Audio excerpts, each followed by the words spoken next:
오늘 함께 나누실 하나님 말씀은 고린도전서 4장 14절부터 21절까지 말씀입니다. 고린도전서 4장 14절부터 21절까지 말씀입니다.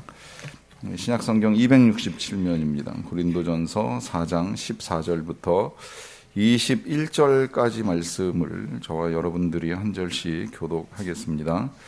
내가 너희를 부끄럽게 하려고 이것을 쓰는 것이 아니라 오직 너희를 내 사랑하는 자녀같이 권하려 하는 것이라.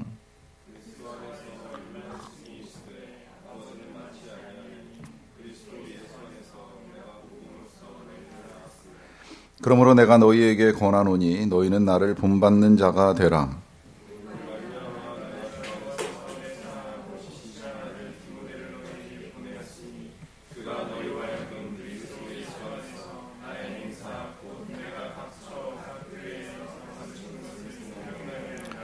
어떤 이들은 내가 너희에게 나아가지 아니할 것 같이 스스로 교만하여졌으나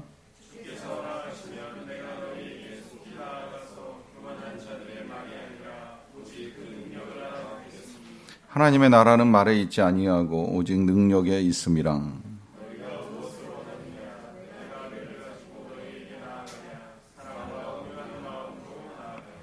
아멘. 제가 지난주 수요일 저녁에 교수하다가 목사하게 된 분을 이제 소개해드리는 일이 있었어요. 신학교 교수들도 처음부터 이 교수가 되려고 신학을 공부한 것이 아니라 이제 목회하려고 공부를 시작을 했다가 이 공부하는 중에 이제 하나님의 뜻 가운데 공부를 계속 더 해서 학위 받고 이제 그러다 보니까 이 신학교에 남게 되는 분들이 계시는데, 그러다 보니까 또 한편으로는 기회가 주어지면 이제 목회를 했으면 하는 이제 생각을 가지고 계신 교수님들이 꽤 있어요. 그래서 교수하시다가 이제 교회에서 부름을 받으면 이제 기도하는 가운데 교회 가서 이제 목회로 하시는 사역을 바꾸는 거죠. 근데 이제 그렇게 사역하시다 보면 한결같이 하시는 이제 고백이 몇 가지 있어요. 생각보다 힘들다는 거예요. 교수보다 목회가 힘들다.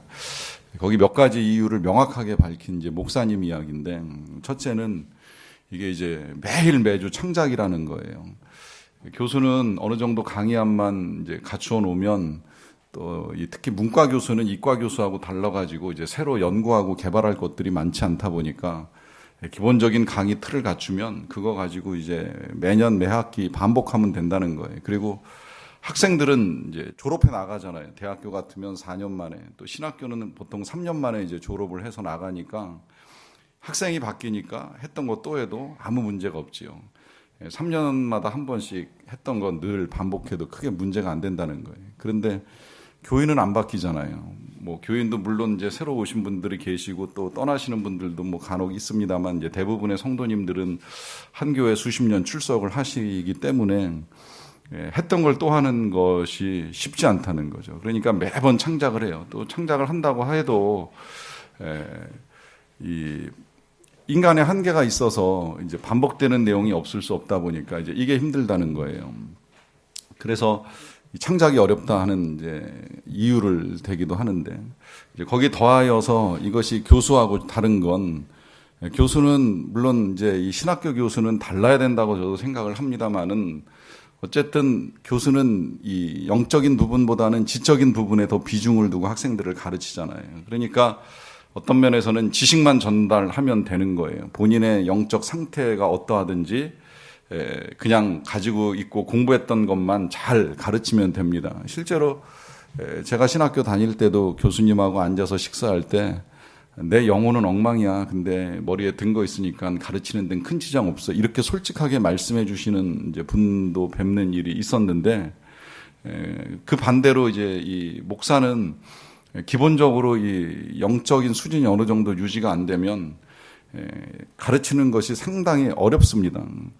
그러니까 때로는 뭐 마음이 힘들고 상처받고 시험 들고 괴로운 일들이 있어도 늘 한결같이 강단에 서야 되고 마음의 평정 상태를 유지하고 이 전달을 해야 되니까 이제 그분 말씀이 이제 그게 어렵다는 거예요.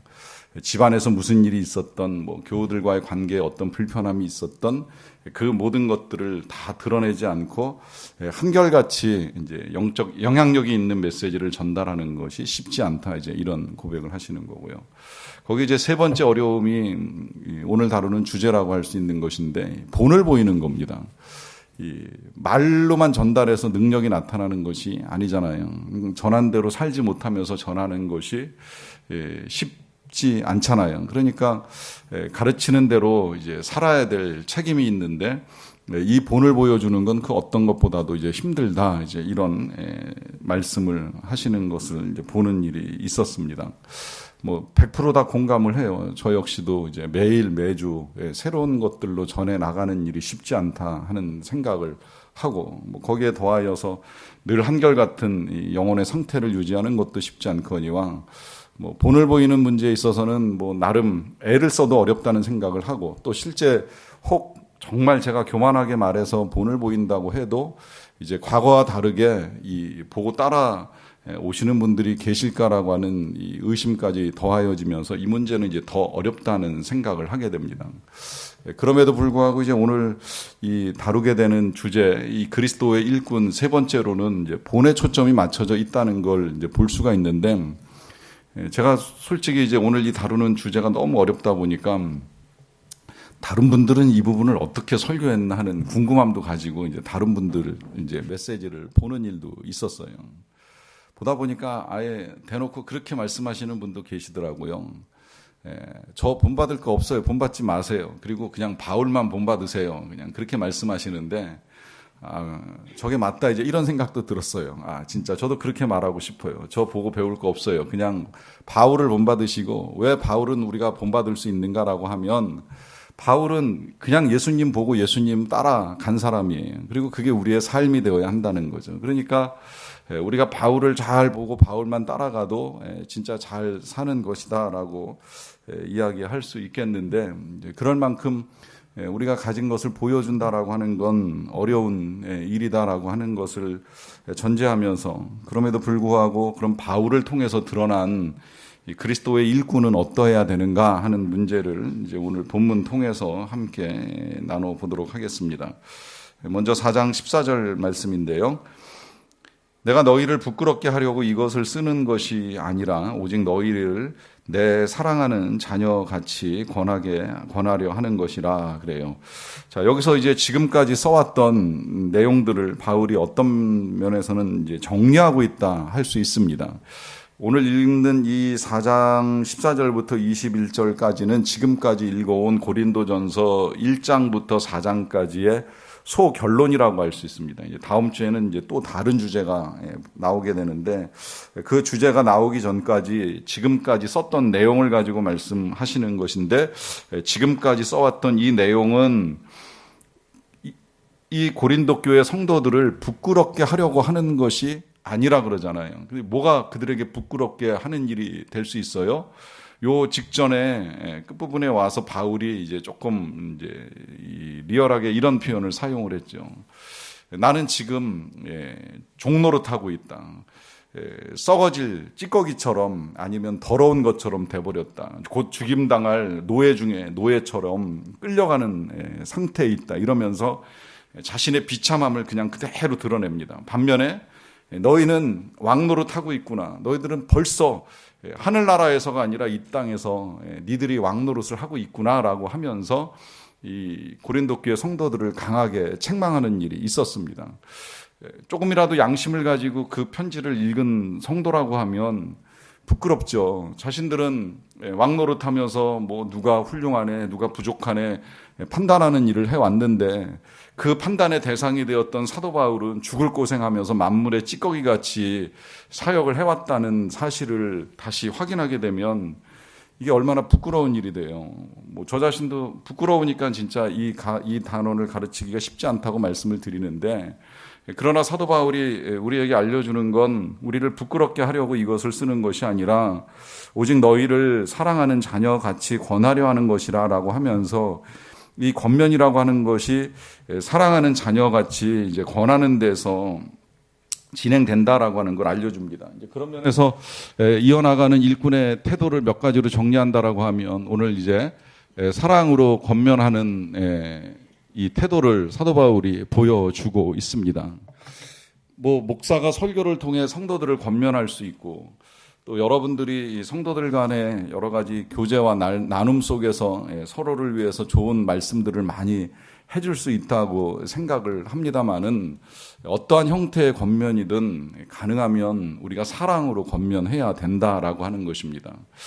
사랑 없이 하는 권면은 둘 중에 한 가지로 나타날 가능성이 굉장히 많아요. 하나는 내 자랑이든지 아니면 상대방을 비난하는 것이든지 둘 중에 한 가지입니다. 만약에 나를 따라오라라고 하는 말로 자칫 말씀을 전하게 되면 이제 이게 자랑이 되는 것이고 그것은 이렇게 바꾸어야 된다라고 하는 것을 이제 잘못 전하게 되면 이제 그것이 비판이 되기 때문에 내가 전하는 이 일에 있어서 내가 나누는 이 일에 있어서 과연 사랑으로 그 일을 하는가라고 하는 것이 오늘 우리에게 있어서 필요한 점검이라고 할 수 있습니다. 이제 사도 바울은 그런 마음으로 지금 이 고린도 교회 성도들에게 편지를 쓰고 있는 것을 볼 수가 있고요.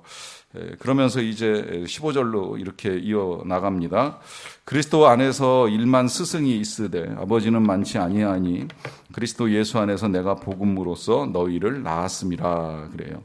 자, 그리스도 안에서 일만 스승이 있다고 하고 거기에 대비해서 이제 자기 자신은 아버지라고 하는 표현을 사용을 하는데 이 표현을 조금 우리가 주의해서 봐야 될 것들이 여러 가지가 있어요. 먼저 이 스승이라고 하는 단어인데 이 번역이 조금 과합니다. 왜냐하면 우리나라에서 스승 그러면 이 선생 중에 최고급이라고 보통 생각하잖아요. 뭐 교사는 많아도 스승은 없다. 선생은 많아도 스승은 없다. 이제 이러니까 스승 그러면 굉장히 높은 이 권위와 인격을 가진 이제 분유로 우리는 이해를 하고 있는데 요 스승은 그렇게 번역하면 안 되는 단어가 이렇게 번역된 거예요. 파이다고구스라고 하는 헬라어가 그야말로 갈라디아에서 볼 때는 몽학 선생이라고 번역된, 요새는 그것도 이제 초등교사로 번역이 됐는데 그 초등교사나 몽학 선생이 그야말로 그냥 아이 돌보는 사람이에요. 영어에 따라서는 튜터라고 번역도 되고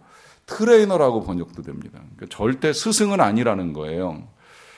그냥 종중에 좀 지식이 많고 지혜가 많아서 주인집에 아이를 맡아가지고 특정 분야를 가르쳐 줄 수 있는 교사, 보육교사예요, 말 그대로. 그 보육교사가 이제 과거에는 이제 여러 명이 있을 수 있어요. 또 종마다 지식의 영역이 조금씩 다르다 보니까 너는 우리 아이한테 셈을 좀 가르쳐라. 너는 우리 아이한테 헬라어를 좀 가르쳐라. 너는 우리 아이한테 뭐 그리스 철학을 좀 가르쳐라. 뭐 이런 식으로 나누어서 이제 여러 가지 것들을 가르쳐 주는 사람들이 있는 거죠. 그렇게 되면 성장하는 아이 입장에서는 여러 명의 선생님들을 만나는 일이 있게 되는 거예요. 그러나 그 선생님들이 아무리 수십 명, 수만 명이 있다고 하더라도 그 아이의 생명을 책임지고 그 아이의 진정한 보호자는 아버지 한 명밖에 없다는 거죠.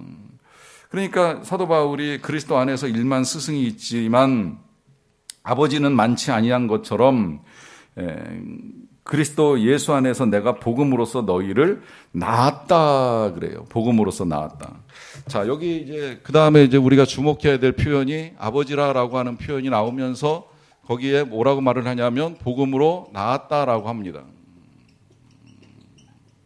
자, 요 표현도 사실은 이제 좀 우리가 주목을 해 봐야 돼요. 낳는다라고 하는 표현이 이 성경에 종종 등장을 하는데 이 낳는다는 개념이 이제 우리에게 가장 기본적인 개념은 어머니가 아기를 낳는 것에 초점이 맞추어집니다. 여기에는 산고가 따르죠. 잉태의 수고로부터 이제 출산까지 이제 큰 고통의 과정을 거쳐서 아이를 출산할 때 그걸 우리가 보통 낳는다 이렇게 표현을 합니다. 자, 그러면 엄밀하게 이야기하면 아기를 낳는 건 아버지가 아닌 것이죠. 그럼에도 불구하고 지금 사도 바울은 내가 아버지로 너희를 복음으로 낳았다라고 표현을 사용을 하고 또 성경은 보면 창세기부터 마태복음에 이르기까지 족보가 나올 때마다 여자가 아이를 낳았다는 표현은 거의 사용하지 않고 있어요. 아버지가 낳았다고 그러잖아요. 왜? 아브라함이 이삭을 낳고 이삭이 야곱을 낳고 실은 아브라함이 낳은 게 아니라 사라가 낳고 이삭이 낳은 게 아니라 리브가가 낳았음에도 불구하고 아버지가 낳았다는 표현을 사용을 합니다. 사실 애를 아버지가 낳는 건 아니잖아요. 만드는데 조금 도움을 줄지는 모르겠지만 아이를 낳는 수고를 하는 건 분명히 어머니잖아요. 그럼에도 불구하고 아버지로 낳았다는 이 표현이 주목돼야 되는 이유는 뭐냐면 성경은 실은 우리말처럼 이 족보를 기록해 나갈 때 낳았다라는 표현을 사용하지 않고 있어요. 그러니까 보통 낳았다 그러면 영어로 뭐라고 표현을 해요? bear라는 표현을 사용하잖아요. 근데 이 표현을 사용하지 않고 둘 중에 하나입니다. beget을 사용하든지 become을 사용하든지, 물론 이제 과거로 사용해요. begot 내지는 became 이렇게 이제 사용을 하는데 무슨 이야기가 되는 거예요? 아이를 낳은 걸 아버지가 받았다는 뜻이 될 수도 있고 아니면 그 아이를 낳음으로 인해서 아버지가 되었다라고 하는 거예요. 실제 제가 오늘 아침에 성경을 창세기를 이제 시작해서 읽어 나가다 보니까 명확하게 became 써요. 그러니까 아버지가 누구의 아버지가, 노아는 누구의 아버지가 되었고 그 무드셀라는 누구의 아버지가 되었고 라멕은 누구의 아버지가 되었고, 그러니까 아버지가 되다예요. 아이를 낳았다가 아니라 아버지가 되다인데 우리말로 번역할 때는 누가 누구를 낳고를 이제 쭉 번역을 해왔다는 거죠. 그러니까 아버지가 되든지 낳은 아이를 얻든지 받든지 하는 일인데 낳는다는 말로 번역이 돼서 이것을 이제 우리가 봤을 때는 해산의 수고와 고통이 따랐다 이제 이렇게 볼 수 있는데 그 자체도 사실 잘못된 건 아니에요. 바울은 그렇게 교회를 세웠다고 저도 그렇게 믿고 있어요. 바울은 교회 하나하나를 세울 때 한 영혼 한 영혼을 전도해서 성도로 만들어 갈 때 정말 해산하는 수고를 하고 그 수고 가운데 이제 교회가 만들어지니 복음으로써 내가 너희를 낳았다라고 하는 표현을 사용하는 건 틀림없다고 여겨져요. 그러나 다만 이제 이걸 우리의 삶에 적용할 때 있어서만큼은 주의를 해야 되는 게 뭐냐면 우리가 감히 제가 감히 나도 복음으로 여러분들을 낳았습니다라고 표현을 하기는 쉽지 않잖아요. 그러면 뭐 했냐라고 했을 때 또 그렇다고 해서 그럼 아무것도 안 한 것이냐, 이 수고가 헛된 것이냐, 아무것도 아닌 것이냐라고 하면 그것도 아니잖아요. 그러면 이 표현이 가지고 있는 의미는 무엇이냐라고 했을 때 누구라도 수고는 합니다. 우리가 다 수고하죠. 아이를 낳음에 있어서도 부모가 함께 수고해서 아이를 낳고 기르는 일이 있고, 또 교회에 정말 불신자가 초신자가 되고 초신자가 이제 헌신하는 그리스도인이 될 때까지 이 과정 중에 목회자 한 사람만의 수고가 있는 것이 아니라 거기에 함께 협력해서 수고하는 새가족 부원도 있고 샘지기도 있고 터지기도 있고 또 교사도 있고 이제 여러 수고하는 사람들이 있잖아요. 그러나 어떤 사람들의 수고가 모여서 한 사람의 이 그리스도인이 탄생이 되든지 분명한 건 그 일을 성취하시고 이루시는 분은 하나님이시라는 거예요. 그러니까 우리가 낳는 일이 아니라는 거예요. 우리가 만드는 것이 아니라는 거예요. 결국 우리를 거듭나게 하시는 분은 하나님이시라는 거죠. 하나님이 우리를 새로운 피조물로 그리스도 안에서 만들어 주실 때에 하나님의 사람이 새롭게 태어나는 일들이 이루어지는 것이지, 나머지는 그 모든 일들에 동참하는 동역자라고 하는 의미입니다. 그래서 이제 사도 바울이 그리스도 예수 안에서 내가 너희를 위하여 너희를 복음으로서 낳았다, 이제 이런 표현을 사용하는 거예요. 그러니까 이 수고 가운데에 하나님의 생명, 사실 이 생명이라는 게 그렇잖아요. 진짜 우리가 아이를 낳을 때에도 부모가 아이를 낳지만, 그러나 아이를 낳고 난 다음에 창세로부터 우리가 해야 되는 고백이 분명한 게 있잖아요. 하나님이 주셨다. 이 생명을 하나님이 허락하셨다. 그래서 이거 하나님의 것이고 하나님의 뜻에 따라 우리가 키워야 된다라고 하는 부모의 사명을 가지게 되는 것인데, 결국은 생명이 하나님의 것이고 하나님이 주셨기 때문에 우리가 만든 것이 아니라 우리는 얻은 것이고, 그로 인하여 우리가 부모가 되고 아버지가 되었다, 이제 이런 고백을 하게 된다 하는 그런 의미입니다. 그렇게 보면 이 복음으로 나왔다라고 하는 의미를 이제 이렇게도 이해할 수 있고요. 여기에 더하여서 기왕에 이제 아버지가 낳았다라고 하는 이제 표현을 사용을 하니까 거기에 몇 가지를 이제 조금 더 추가해서 본다라고 하면, 그러면 성경은 왜 이제 그렇게도 생각을 해봐도 좋을 것 같아요. 성경은 왜 어머니가 낳았다라고 하는 표현을 사용을 하지 아니하고 아버지가 낳았다라고 하는 표현을 이제 사용을 하느냐라고 했을 때에, 일단 자녀를 낳는다는 이 개념 자체가 하나님께서 우리가 이 세상에 살아가는 동안에 그게 사망 전이라고 나는 이제 보고 있는데 사망 이후에 이제 일어난 일이라고 보는 경우들도 종종 있기는 하더라고요. 인간이 영생하지 못하니까 이 자녀를 통해서 생명을 계승해 나가는 일을 이제 하도록 하셨다라고 하는데, 저는 창세기의 1장에서 하나님이 이미 생육하고 번성하라라고 하는 명령을 주셨기 때문에 우리가 이 땅에서 영생을 하든 못하든 간에 생명을 낳고 기르는 일은 이제 하도록 허락을 하셨다고 보는 겁니다. 그러나 안타깝게도 죄와 사망이 이제 우리에게 들어오면서 우리의 생명이 이 땅에서는 이제 유한해졌잖아요. 일정 시간을 살면 아무리 오래 살려고 발버둥 쳐도 결국은 이제 죽을 수밖에 없는데, 이 죽는 생명의 계승을 위하여서 하나님이 이 자녀를 이제 낳도록 하셨죠. 그래서 우리는 끊어져도 우리가 낳은 자녀들의 생명이 연결돼서 계속 종족이 보존되고 생명의 역사들이 이제 나타나게 하시는 일들을 이루어 가신 것이죠. 이 일이 이제 아담으로부터 시작이 돼서 이제 생명이 계속 만들어지고 계승되는 일들을 이루어 간다, 이제 이렇게 보는 겁니다. 이걸 지금 교회 사역으로 갖고 들어와서 보시게 되면 교회 안에도 계속 생명이 계승되는 거예요. 예수님의 제자 12명이 먼저 생명을 얻어서 이제 거듭난 생명을 가지고 살잖아요. 이 생명이 그들만 가지고 있으면 그들로 끝나는 생명인데, 이제 이것이 바울에게도 전해지고 뭐 바나바에게 전해지고 또 여러 이제 유대인들에게 전해지고 나아가 이방인들에게 전해지면서 생명이 계승되는 역사가 나타나는 거죠. 이 생명 계승의 역사가 이제 고린도까지 들어가서 고린도에 있는 사람들에게까지 전달되면서 이제 생명이 연결되는 게 여기서 나타나는 겁니다. 그런데 문제는 뭐냐면 이게 그냥 되는 게 아니라는 거죠. 이 생명이 계승되는 일은 사랑에 수고와 헌신이 없으면 절대 안 됩니다. 앞서 말씀드린 게 이제 바로 이 부분이죠.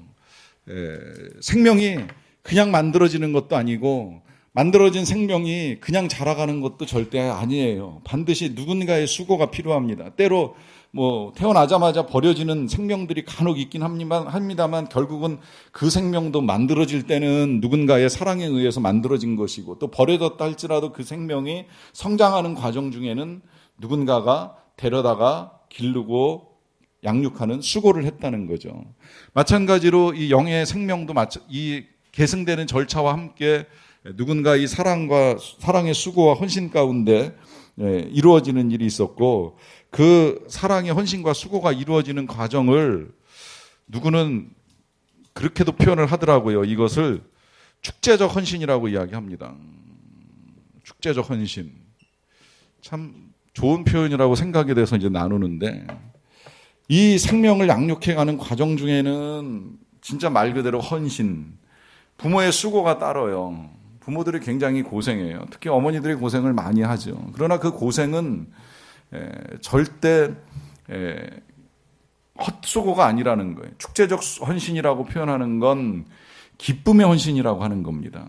이때 기쁨이라고 하는 건 후일에 얻게 될 어떤 보상이나 뭐 효도 이런 것이 아니라 양육해가는 과정 중에 누리는 기쁨이죠.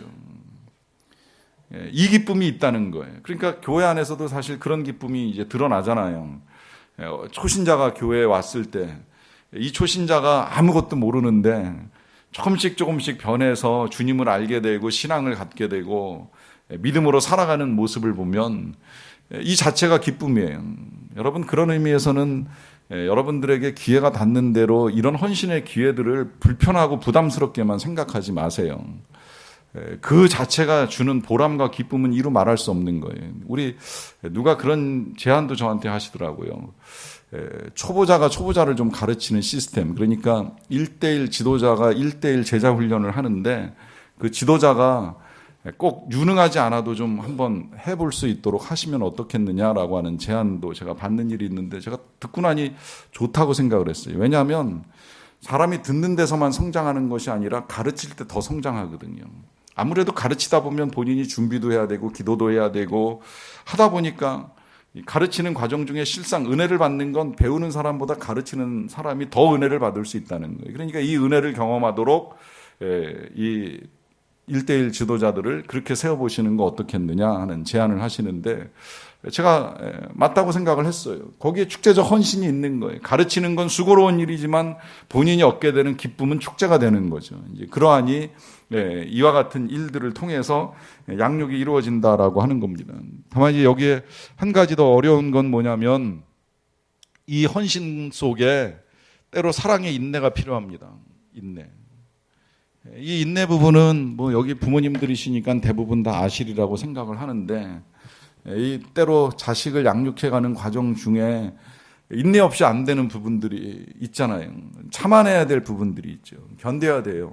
뭐 수고를 견뎌야 되는 일도 있고 우리가 양육하는 대상에게서 정말 참지 않으면 안 되는 이제 여러 가지 상황들에 직면할 때 그 인내 속에서 이러한 일들을 감당하게 되는데 이 모든 것들을 묶어서 지금 사도 바울이 표현할 때 내가 복음으로써 너희를 낳았다 이제 이렇게 말씀하시는 겁니다. 16절로 이어집니다. 그러므로 내가 너희에게 권하노니 너희는 나를 본받는 자가 되라 그래요. 이 본이라고 하는 거 이미 앞서도 설명을 드렸습니다마는 사도 바울이 절대 교만해서 하시는 말씀이 아닌 거죠. 정말 이 땅에 어떤 목회자도 가면 이렇게 말할 수는 없지만 사도 바울께서는 능히 그렇게 말씀하실 수 있을 것 같아요. 왜 그래요? 사도 바울이야말로 평생의 목표는 딱 하나예요. 오직 예수님만 바라보고 예수님만 따라가는 거예요. 그분만 전하고 그분을 위해 일생을 헌신하셨기 때문에 그분을 본받는 건 예수님을 본받는 것이 된다 하는 생각을 가지고 자신 있게 이런 말씀을 하시면서 이제 이로 말미암아 내가 주 안에서 내 사랑하고 신실한 아들 디모데를 너희에게 보내었으니 그가 너희로 하여금 그리스도 예수 안에서 나의 행사 곧 내가 각 교회에서 가르치는 것을 생각나게 하리라라고 하면서 일단 본인이 본을 보인다라고 하는 말씀을 하시면서 본과 함께 이제 디모데를 보낸다. 이 디모데를 보낼 때에 이 디모데를 향한 모습을 통하여서도 한 가지를 더 우리에게 가르쳐 주죠. 그건 뭐예요?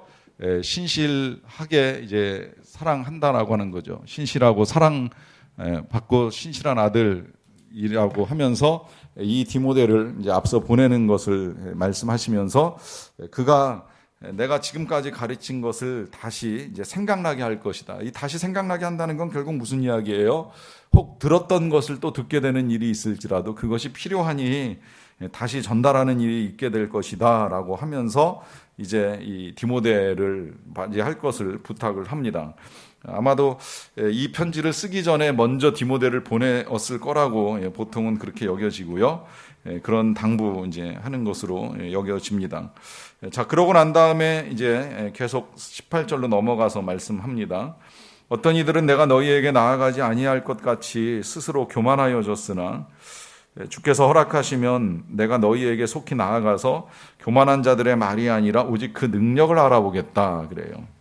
이 어떤 이들이 나아가지 아니할 것 같이 교만하여졌다라고 하는 이 말씀은 사도 바울이 들었을 것으로 추정되는 내용 중에 이제 이 고린도 교회 성도들의 이런 반응을 이제 예상하고 쓰는 것이라 하는 겁니다. 사도 바울 다시 안 와. 여기 못 와. 올 수 없어. 뭐 그가 가진 게 있어. 아니면 진짜 헬라 문화를 제대로 이해하기를 해. 뭐 이 지역하고 좀 사람이 맞기를 해. 어려워. 여기 다시 오기 힘들어. 이러면서 이제 무시하는 일이 있게 되는 거예요. 이게 주로 아볼로를 지지했던 사람들에게서 나왔던 말일지도 모르겠어요. 특히 제가 그 부분을 지금 놓치고 왔는데 나를 본받는 자가 되라라고 하는 이 말씀 뭐 여러분들 다 아시겠지만 절대 나를 지지하라라고 하시는 말씀도 아닌 거죠. 지금 아볼로를 따르는 사람이나 아니면 이제 게바를 따르는 사람이나 이 파당이 지어서 바울을 지지하지 않는 사람들에게 내 편이 되라 나를 지지하라라고 하시는 말씀 절대 아니고 내가 예수님 따라 살아가듯이 나를 따라와라라고 하시는 말씀을 하시는 것인데 그런 바울의 본에도 불구하고 안타깝게 이제 사람들이 이 바울을 무시하는 사람들 그가 다시 고린도에 오는 일은 없을 것이다. 그는 이미 에베소로 떠났고 또 에베소에서 예루살렘까지 간다고 했으니 그가 어느새 또 시간을 내서 여기까지 다시 오는 일이 있겠느냐. 절대 오지 않을 것이다 라고 하면서 그를 무시했던 사람들의 교만함을 놓고 이제 말하기를 내가 너희에게 속히 나아가서 진짜 보고 싶다. 이 교만한 자들의 말보다 능력을 좀 보고 싶다라고 하는 거예요. 일단 여기서 말이라고 하는 건 뭐예요? 그들이 말하고 있는 이 말이 참 묘하게도요, 로고스라고 하는 단어가 쓰였어요. 근데 이 로고스는 아시겠지만 태초부터 계신 하나님의 말씀이 로고스입니다. 그러나 태초부터 계신 하나님의 말씀이 로고스라고 해도 사람의 입에서 나오는 모든 말이 다 말씀은 아닌 것이죠. 이것이 우리말로 번역이 될 때도 구분이 되어야 하다 보니까 말씀과 말을 구분해서 우리말로 명확하게 번역이 이 부분은 되게 잘 되어 있는데, 로고스이지만 그러나 그 로고스에 능력이 없으면 그건 말 그대로 그냥 말재주, 말잔치밖에 안 된다는 거예요. 그 말이 아니라 그들이 나누고 있는 그 말 속에 담겨 있는 능력을 보기 원하는데, 그 능력을 보기 위해서 내가 좀 속히 고린도 교회를 다시 가보고 싶다. 도대체 얼마나 잘나서 그 교만함을 가지고 그와 같은 이야기들을 하고 있는지 좀 보고 싶다 하는데, 이 소원을 말할 때 사도 바울이 중요한 전제를 하나 하지요. 이 전제는 주께서 허락하시면이라고 하는 겁니다. 주께서 허락하시면. 여기서 이제 우리가 또 하나 배워야 될 사도 바울의 본이 이제 나오는 것인데, 지금 자신의 마음으로는 속히 가보고 싶은 마음도 있지만 하나님의 허락이 없으면 안 하겠다라고 하는 거예요. 하나님의 허락에 따라 움직이겠다는 거예요. 여러분, 이런 믿음의 태도는 정말 우리가 본받아야 될 믿음의 태도입니다. 내가 무엇인가를 하고 싶을 때나 하고자 할 때에 정말 이 일이 하나님께서 원하시고 하나님께서 허락하시는 일인가, 늘 질문하셔야 돼요.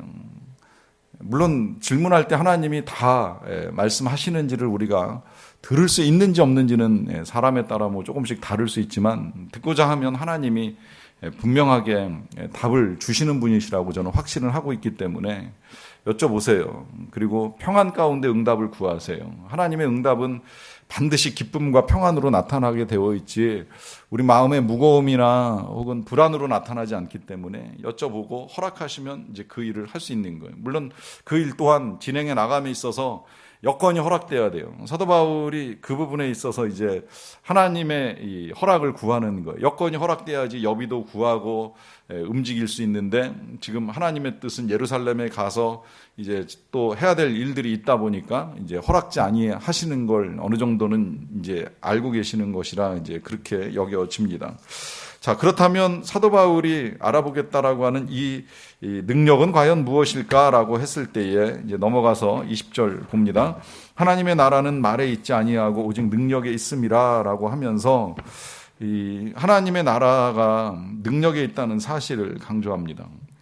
하나님의 나라는 특별히 예수님께서 복음서에서는 여러 번 언급을 하셨어요. 이 하나님의 나라 자체를 비유로도 말씀하셨고요. 그 비유로 여러 차례 말씀하시는 일을 우리가 이제 이 수요 강해에서 보는 일이 있었고요. 또 우리에게 기도를 가르쳐 주실 때에도 예수님의 초점이 하나님의 나라에 있는 거예요. 그래서 제일 먼저 하나님의 나라가 임하시고 그 나라의 왕이신 하나님의 이름이 높임을 받으시고 그 나라의 왕이신 하나님의 뜻이 이 땅에서 이루어지기를 원한다라고 하면서 하나님의 나라를 밝혀주시는 일이 있었는데, 조금 이제 의아하게도 사도 바울은 그 서신서에서 이 하나님의 나라라고 하는 표현을 많이는 사용을 하지 않아요. 이런 식으로 이제 가끔 하나님의 나라에 대해서 언급하시는 일은 있는데, 물론 사도 바울은 예수님 안에서 하나님의 나라가 이루어졌기 때문에 하나님의 나라보다는 예수님께 더 초점을 많이 맞추고 이제 그분을 통해서 나타난 복음의 은혜, 그 능력을 전하는 일이 있습니다. 뭐 어찌 표현됐든 간에 한 가지 분명한 건 이 하나님의 나라라고 하는 건 미래적으로는 이제 우리가 소망하는 천국이 될 것이고요. 또 그러면서도 동시에 현재적으로는 지금 이 땅에서 하나님의 주권 아래 이루어지는 하나님의 통치 영역이라고 할 수 있습니다. 그 하나님의 주권 아래 이루어지는 하나님의 통치 영역이 말에 있는 것이 아니라 능력이 있다는 이 말씀이 뭐겠어요? 그야말로 앞서 말씀드린 대로 사람의 말재주나 말재간 아니면 인간의 지식 좀 더 나아가서 사람들끼리 주고받는 수많은 대화와 언어와 방언과 심지어 이 고린도 교회가 갖고 있던 예언 그리고 방언 통역 같은 그런 은사를 통해서 나타나는 것이 아니라고 하는 거예요. 그럼 어떻게 나타나느냐? 능력에서 나타난다. 그럼 이때 이 능력이라고 하는 건 무엇이냐? 때로 능력은 우리 예수님이 보여주셨던 치유의 능력이나 귀신을 쫓아내는 축사의 능력에서도 나타나긴 합니다. 이제 하나님의 나라가 실현되는 한 단면을 보여주신 거죠. 그런데 그것만이 전부였으면 예수님이 그냥 계속 고치시다가 사람들 고치고 귀신 쫓아내주고 그러다가 이게 하나님의 나라다 선포하시고 하나님의 나라에 올라가셨을 거예요. 그런데 우리 예수님이 그렇게 올라가시기 전에 하신 일 아시죠? 이제 우리가 그걸 맞이하는 이제 고난 주간이 다가오고 있고 또 그걸 묵상하기 위한 일들도 준비하고 있는데 하나님의 나라는 이제 여기에서 더 분명하게 나타나는 거예요. 그것은 바로 예수님의 순환, 예수님의 고난을 통해서 예수님의 십자가를 통해서 나타나게 되어 있다라고 하는 거죠. 왜냐하면 이 고난, 이 순환이 그야말로 하나님 사랑의 절정이잖아요. 하나님의 사랑의 완성이잖아요. 이 사랑의 완성을 위하여 고난받는 자리에서 하나님의 사랑이 드러나고 하나님의 나라가 이루어집니다. 그러니까 예수님이 마지막에 십자가에서 다 이루었다라고 선포를 하시면서 하나님의 나라가 십자가에서 완성된 것을 우리에게 알려주십니다. 이 부분을 우리가 주목을 해야 되고 또 그러면 사도 바울이 하나님의 나라가 능력에 있는데 그 능력을 보기 위해서 너희에게 나아가기를 원한다라고 하는 건 뭐예요? 결국 하나님의 나라의 이 실현의 장으로 쓰임받는 교회는 많은 말들을 주고받고 하면서 이루어지는 것이 아니라는 거예요. 우리가 예수님의 고난에 동참하게 될 때 그 자리에서 하나님의 나라가 이루어지는 겁니다. 그것이 능력이라는 거예요. 우리가 한때 되게 오해했던 본문, 저도 오해했었던 본문이고 혹시라도 그 오해를 지금 가지고 계시는 분들이 이 자리에 계시는지 모르겠는데 내게 능력 주시는 자 안에서 내가 모든 것을 할 수 있느니라라고 했던 사도 바울의 고백 속에 그 능력이 어떤 특별하고 대단한 능력이 아니라는 거 아시죠? 사람 고치고 치유하고 살려내는 그런 능력 아니에요. 그 앞에 이어진 내용을 연결해서 보면 사도 바울이 그 본문에서 말했던 그 능력은 가난해지는 능력이에요. 고난받는 능력이에요. 주님과 함께 비천에 처하는 능력이에요. 그 비천한 가운데서도 믿음을 잃지 않는 능력이에요. 이 어려움 중에도 예수님이 나와 함께 계시는 자, 내게 능력 주시는 자라고 하는 사실을 믿는 것이 능력인 거예요. 그래서 그분과 함께 그것을 감당하며 나아가는 것이 능력입니다. 결국은 고난을 당하는 게 능력이고 고난에 처했을 때 그 억울함과 답답함 속에서도 인내하며 나아가는 것이 능력이라고 하는 것입니다. 사도 바울은 그걸 보고 싶다는 거예요. 너희들이 진짜 여러 말로 사람들을 판단하고 또 때로는 은사들을 자랑하는데 그런 말이 아니라 교회로서 예수님처럼 예수님과 함께 고난받을 능력을 가지고 있느냐, 그걸 보고 싶다. 주님을 따라가는 길이 절대 쉽지 않다는 걸 일깨워 주시는 거죠. 마지막 21절입니다. 너희가 무엇을 원하느냐? 내가 매를 가지고 너희에게 나아가랴. 사랑과 온유한 마음으로 나아가랴. 질문으로 보면 마치 선택을 물어보시는 것 같아요. 어느 쪽을 선택하겠느냐? 매 맞을래? 아니면 사랑과 온유한 마음으로 나아가서 주는 격려와 위로를 받을래? 매를 때리고 싶어서 이 말씀을 쓰는 게 아니라는 건 너무 분명하죠. 어찌 보면 진짜 부모의 마음으로 너 맞을래? 이렇게 말하지만 때리고 싶어서 그 질문을 하는 부모가 없는 것처럼 사도 바울도 똑같이 그런 질문을 하긴 하지만 결국 사도 바울이 원하는 건 뭐예요? 사랑과 온유한 마음으로 너희들을 다시 만나고 싶다, 이제 이런 부탁을 이렇게 애둘러서 하는 표현이라고 여겨집니다. 여러분, 우리가 누가 우리를 찾아와서 정말 사랑과 온유함으로 만나주게 될지는 모르겠지만 한 가지 이제 분명한 건 이미 예수님은 사랑과 온유함으로 우리 각 사람을 다 찾아오신 거예요. 우리 각 사람에게 충분한 사랑을 십자가에서 보여주시고 또 우리가 그 사랑을 이해하든 못하든 온유한 마음으로 우리를 기다려주시기도 하시고 품어주시기도 하시면서 우리에게 그 충분한 사랑을 드러내 주셨습니다. 그러하기에 이제 우리에게 필요한 건 다른 것이 아니라 능력을 가지고 나아가는 거예요. 그 능력은 다른 것이 아니라 주님을 따라가는 겁니다. 주님의 고난에 동참하는 겁니다. 고난 가운데서도 낙심치 않고 나아가는 겁니다. 그 주님을 바라보는 믿음을 지켜 나아갈 때에 그런 우리의 삶을 통해서 누군가는 주님을 볼 수 있고 또 주님은 우리를 통해 영광을 받으시게 될 줄로 믿습니다. 함께 찬양하고 기도하겠습니다.